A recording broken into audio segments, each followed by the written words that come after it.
Welcome to Read Between the Lines, a book podcast. I am your host, Molly Southgate, and today I'm interviewing Cara Lopez Lee. Hi, how are you doing today? I'm great. Thank you for having me, Molly. Thank you so much for coming on the show. So, can you tell me about your books? So I have two books that were solely authored by me, and I also have more than 20 books that I've collaborated on. But let's focus on the ones that were written by me because that's a lot of books. So my first book was a memoir called They Only Eat Their Husbands. And Which is that, a fantastic name, by the way, I have to say. I was thank sitting you. up here and I saw it, I was like, oh my God, I need to read this. Well, it's a conversation starter. Anyway, I always tell people I am married, but I did not cannibalize my husband, nor do I plan to. It's a story about my 9 years in Alaska and the year I spent traveling around the world alone. And the my second book, that's purely my book, is the one that I think we're mostly going to talk about today, which is my new novel that just came out this year called Candlelight Bridge. It's a historical novel, and it was inspired by it's fiction, but it was inspired by the stories that my Mexican Chinese grandma used to tell me. I grew up with her, and it's about two characters in 1910 till 1934. One, Candelaria Rivera, who she and her family are fleeing the Mexican Revolution in 1910, trying to get to America. And the other character, Yan Chi Wong, who is fleeing revolution and a devastating personal loss in China. And they both end up in El Paso, Texas, where they end up in an unusual partnership as they struggle to survive the American dream. And it's not a romance, but it's really about, I think, struggle, immigration, family. It's about the struggle to belong and find home. So that's the book that just came out. Like I said, I've written a number of other books, and I think maybe just one that I would like to note is called Unexpected Prisoner, Mhm. Memoir of a Vietnam POW. And I just like to mention that because veterans have really responded to that one. And so I'm pretty proud of it. Clearly, it's not my memoir because I am not a Vietnam POW, but I worked really closely together with the former POW on that book, and it's. I'm really proud of that work. He had a really fascinating story, a beautiful story, and it was really great to share it. So I've written that as well, or worked with him on writing that. That is absolutely amazing. So, what has it looked like with the research process for your most recent historical fiction novel versus writing your own memoir, helping this other person write their memoir, your past works? Right. Well, so my first career related to writing was journalism. I was a television reporter, primarily in Alaska for most of that. And I think starting that way, I'd always wanted to write. Ever since I was a little kid, I love books and I love writing, and I love all stories, whether they're true stories, fictional stories. I love listening to stories, reading them, watching television programs, movies, reading books, whatever it is. But I ended up being a journalist, telling true stories about what's going on in the world. And I think it was a sort of a normal transition to go into writing a memoir first. I actually wanted to write a novel because it is my favorite story form, Mhm. but I think I was just so used to writing for the news. It was an easier transition. I actually went on this trip around the world because I didn't think I had enough life experience somehow to have exciting things to imagine or talk about in a novel. So I thought, oh, I'll go just throw myself into the world and have some experiences, and then I'll somehow be inspired to write this novel. But what came out was my own experience was um, such that the people who were looking at this novel I kept sending them were like, well, isn't this really just your story? And I said, well, yeah, but I just didn't think anybody'd be interested if it was just my story. They said, no, it's more interesting that way. I said, okay. So I went and I brought all the reality back in, and I wrote this memoir, and it was a lot easier that way because I was used to writing true stories. But in this case, I was able to expand into like more emotion, more bias, which you're not supposed to show when you're writing about the news.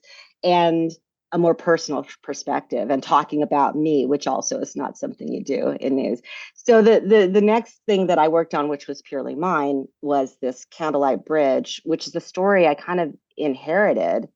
And so researching my memoir is just living my life, right? Mhm. I mean, and then some of the things I had to look up later, like to make sure that I was saying correct things about places I visited or things that I experienced in certain countries, cultural traditions, and things like that, which I backfilled, made sure that I was saying them correctly. But with this historical fiction, it's because it's inspired by family history. I was able to, first of all, the stories of my grandmother formed a good portion of the sort of emotional basis and the grounding of the book. And then, so I interviewed her. So she told me these stories, but then I interviewed her in a concerted effort to find out more. But she's an expert maybe on her own life, but not on everything I wanted to write about. So I interviewed a lot of other family members, and then I interviewed people from El Paso and China and Mexico, and I studied history books, many of them, and historical archives. I visited every place in this book, either the real places like Angel Island, which is where Asian immigrants used to come into this country. It's sort of like the Asian Ellis Island in the San Francisco area.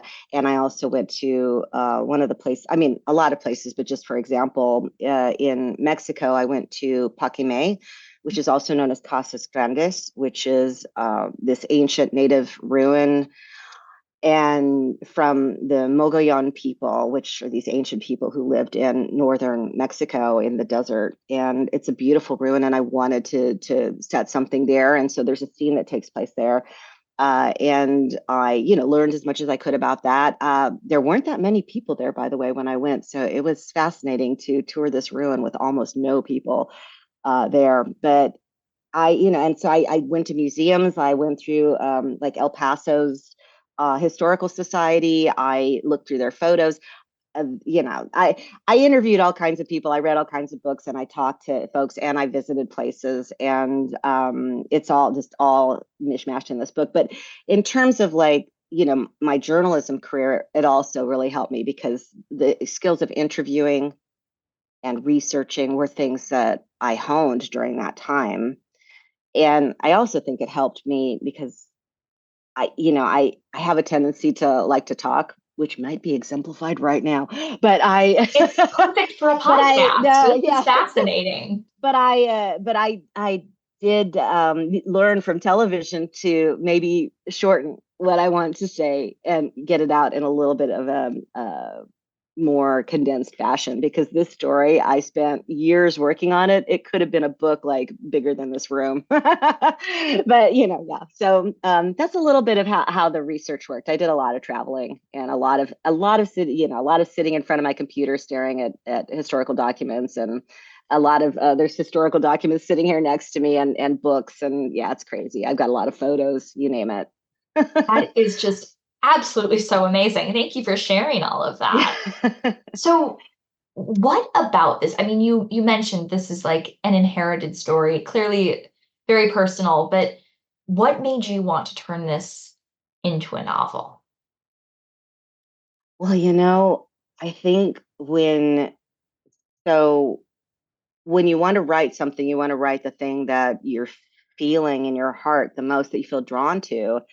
And when I was growing up, so I'm a mixed race person. From my dad's side, Mexican and Chinese. I grew up with his mother.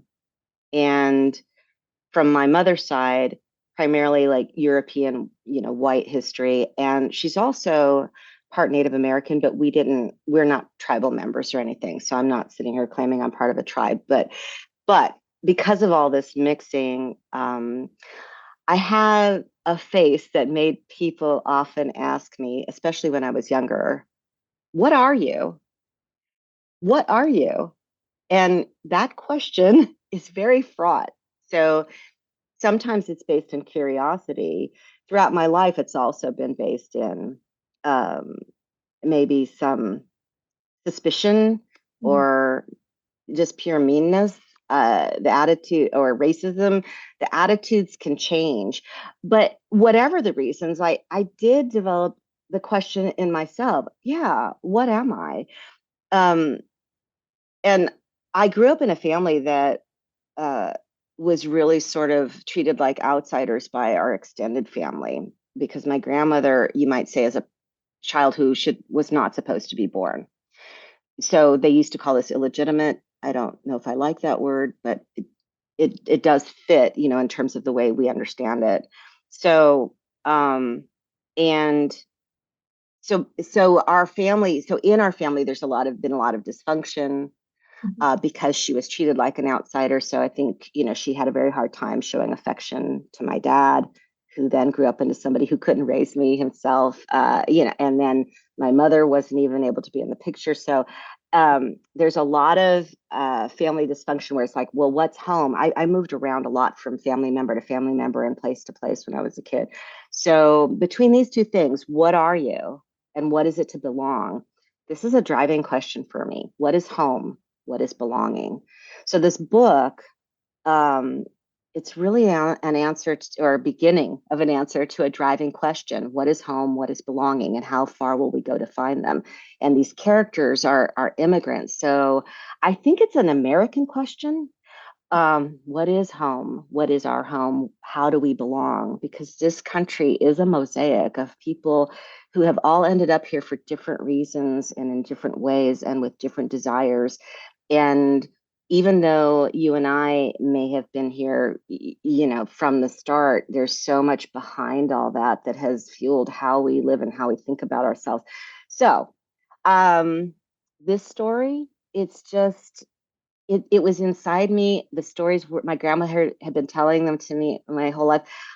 I didn't know what else I would talk about unless I talked about this first. It's just so present in my body. It felt like it had to be born. I love that so much. That's such a beautiful answer. Oh, And thank you. it's just, I mean, and that's so powerful and so important to have these stories written down and shared and everything. And I think it also touches on something like with writing about, I really like what you were saying at the beginning about how we write what we're feeling at the time. So there's like that advice always that's like, oh, write what you know. And it's like you're supposed to be writing what you feel. That's how we get all of these True, like stories that are histories true. or fantasy or anything. It's not what we're experiencing in the moment, but it is what we know on another. Yes. Yeah, well, it's interesting because it is what I know, but there was also so much that I didn't. Mhm. So I think it's okay to write about things we also don't know about, as long as we have a passion to discover, if we have a curiosity.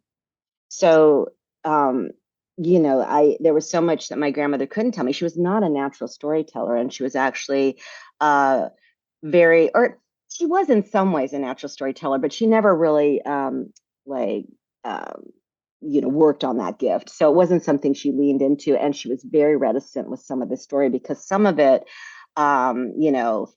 for those who know the book or even those who don't, some of it is very difficult history to talk about because she was a child born of an act of sexual abuse within a family, and I do talk about that in the story. So she, didn't always want to be talking about these things, and I really had to coax her. So there was a lot that she wouldn't say, and also there's a lot of the underpinning history that she didn't know. So she didn't know about, for example, like her father, my great grandfather, came here after the Chinese Exclusion Act, which forbid almost all Chinese immigration to this country around after the railroads were finished Mhm. until the 1940s. And it was the Chinese were the first people ever forbidden entrance into this country based on race. And actually, on the border, so I primarily grew up in Mexican culture, Latino culture, Mexican American, really, Chicano culture. But uh, the border. So El Paso, which is where my grandmother's roots are from, El Paso and Chihuahua, the frontera. Um, there. was a border guard back in the early 1900s, turn of the century, turn of the last century. Um, and the people that they were hired to keep out were Chinese people, Oh, because the Chinese, since they weren't allowed entrance in this country, they would sometimes go to Mexico and then sneak across the border there. And so the Border Patrol, as it exists today, springs from an initial effort to keep Chinese people out of America. These wow. aren't things my grandmother could have told me. She had a kind of a small life. I think she wished it would have been a bigger life, but based on her circumstances, the time she was born in and everything, she had a kind of a smaller life. So I was able to get this wider lens. And to do that, I had to write about things I didn't yet know, but I Mm. made myself an expert on them, or I maybe not an expert, but expert enough so that I could do this. Yes, absolutely. So, kind of a pivot of a question, but Sure. how did you start writing? Like when you were a kid, were you interested in it? You mentioned that you were a reader, but were you a Yeah, writer? sure. I find it hard to find any author who doesn't say that they were attracted to writing pretty early. I yes, first it was I was attracted to books, to reading them. Mhm. Um, and I was a lonely only child, and I was actually left by myself a lot, and I was bullied a lot. Um, Part of it was because of the "what are you" question, but a lot of other reasons. I mean, there's a million reasons to bully a kid. It seems like we all have had that experience, which makes you wonder who are the bullies. But Yeah. anyway, so I spent a lot of time alone, sitting in a chair reading, or sitting alone in a chair staring into space, making up stories in my head. To me, books and stories became my first friends. My first, and the ones I made up in my head were like my first invisible friends. So I could enter these worlds where I wasn't alone. And yeah, the first the first thing I wrote that I know about that was something that I put out in the world was this little poem in third grade that I won a prize for, that was about this snowflake that go it was third grade. Mhm. Snowflake goes on a journey and it floats all over the place and then it lands somewhere and melts. It's like a really depressing poem for a third grader. Like, it's dead, it melted. But that was my first foray. But I my first book that I really loved was Louise. In third grade, I read Little Women Oh, because the teacher encouraged me to do reading on my own, and I fell in love with that book so hard, and I wanted to be Joe. And I knew instinctively that Louisa May Alcott is Joe, or that Joe is her alter ego. And so I wanted to be Louisa May Alcott, but I thought, oh, only magical people write books. And I allowed myself to live with that illusion for a long time. And so I ended up becoming I did a lot of writing all while I was a child and in college and everything, but it was always with the idea in mind. It has to be in service to some other kind of like sensible career. So I went into television news, which, by the way, isn't necessarily that sensible. That was really hard to get into. It took me quite a long mhm. time to get my first position. And then it was really hard to get out. I was up in Alaska and I really mostly did my journalism there. And then I had one stint in North Carolina and a short newspaper thing in New Mexico, but it was all very brief because it was very hard for me to get ahead in that career. So, finally I ended up working in television production writing for shows like Home and Garden TV, shows on Home and Garden TV, the Food Network, Discovery Health Channel, things like that. And then I started ghostwriting because none of these other jobs was allowing me the time to write. So at some point, I busted out and really needed to do my own writing. And I needed a job that would give me time to do that. That's how I ended up in the ghostwriting, because I had to cut my income way back, but I was able to make more time for my writing. And so I started writing other people's books while I was working on my stuff. That's maybe a longer like trajectory than you were looking for, but that's basically how I ended up, yeah, doing this. No, I mean that's fantastic. As an only child who is also obsessed with Little Women, very much relate to the beginning of that story too. Um, but yeah, so I'd love to talk with you a little bit about ghostwriting. Can you tell me what the process was like writing stories for other people? Because I know that that's something that's very hard sometimes for authors, and some people really find a huge passion in it, and it's interesting. Yeah, it is interesting, and I was lucky in that most of my time doing that. I think I did it for about, let me think here, probably about maybe a dozen years or something like that. So at first, I was doing a lot more like business books and how-to books and self-help type things and books on where people wanted to share their wisdom or some kind of leadership books, things like that.